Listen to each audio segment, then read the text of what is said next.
let's bring in Chris Broussard, our NBA guy, our NBA guru. So last night, I talked to somebody that I think we both know and we respect. And the Lakers like Lonzo's length. They like his quickness. They think he's good for a culture change. They think he has remarkable vision. Yeah. But there is a growing belief that he is passive, and they can't figure it out. And they're not sure if passive people ever become. Michael Jordan came out of the womb. He's a fighter. So my source last night, and then I tried to double check it and got some confirmation back, is this is a thing. Do you hear about that? Yes, because I've said, and others have said too, that he's Jason Kidd. You may have said that too. We may have agreed on that. And when I talk to people in the league, some will give you that, but a good number of people have been like, Kidd was a lot more aggressive. Not only offensively, but defensively. Yeah, he was a very very aggressive defensive He was a great defender. Yes. And he was more in your face and stuff like that. Not verbally, but in terms of his game than Lonzo is. Now, here's what I'll say about Lonzo. If the Lakers are just recognizing that, did you scout him? I mean, watch him at UCLA. Now, he would go get a bucket when they needed it, but he is not – even at UCLA, he wasn't dribbling the ball a ton compared to what most point guards do. He does now. what they call – He gets it up. That's his DNA. If he would get the outlet pass at the three-quarter court line and dribble up to the free throw line and then make a decision, people would feel like he's being more aggressive. He's going to get it at the three-quarter line and pass it ahead to whoever is ahead of him, and he may get a hockey assist. He may get an assist. He doesn't seem to really care whether or not he gets an assist. I'm totally fine with that. But I said this earlier. Of all my years in the media, my 30 years in the media, that brilliant and passive gets crushed by smart and aggressive. Aggressive wins in technology. It wins in our media. It wins in sports. Tom Brady's aggressive. Passive doesn't win in sports. It never has. He's going to have to find a happy medium for himself because I don't think he's ever going to be attacking constantly like a Russell Westbrook. That's an extreme. Right. But he does have to be more aggressive, or you become a Ricky Rubio or Rajon Rondo post-Boston. That's not what they think they're getting. Exactly. They want more than that. And I think a factor, and this is how I think he'll improve, right now he's not strong enough to finish at the rim when there's any major contest there. So that has him hesitant. And he can't shoot mid-range jumpers unless he's going left. So this is upstairs now. Yeah, I think when you know if I penetrate, I'm going to have to pass it. Like, I'm not going to – there's no options for me other than pass. I think that limits you. So I think as he works on that, he's probably going to have to change that shot. Then I think he'll be more aggressive. Your sources have been giving you some information on Kyrie Irving. The Celtics, I think, tonight host the Lakers.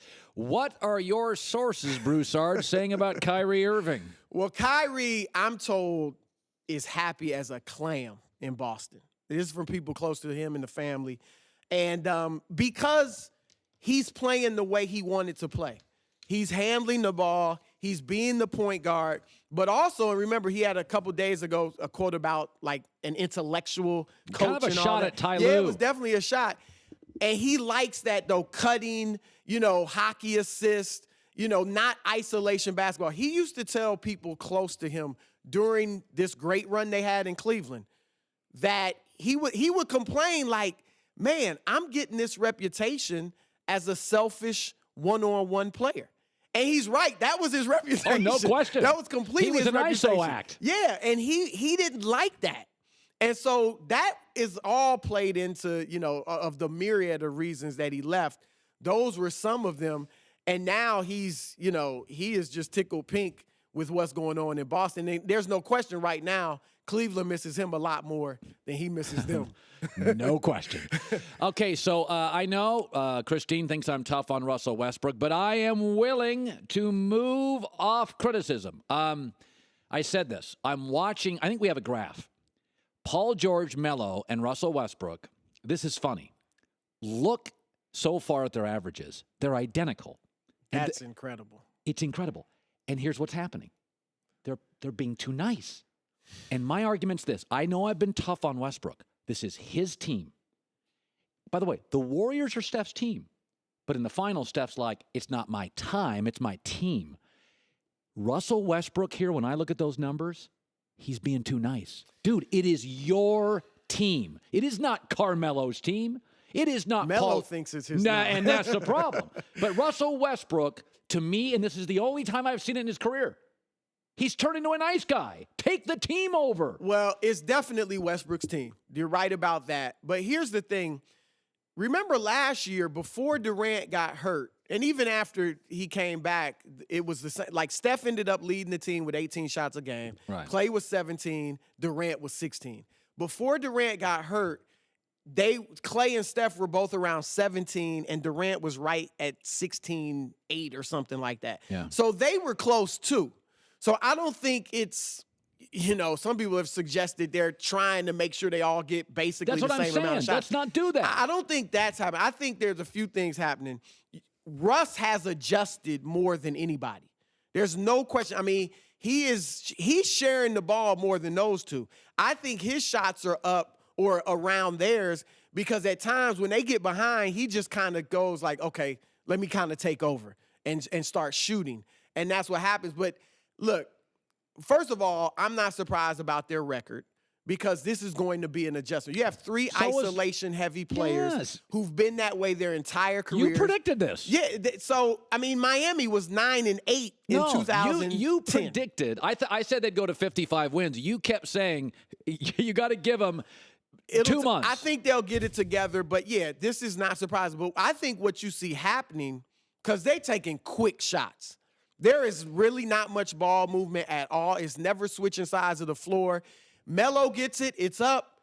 Paul George gets it, it's up.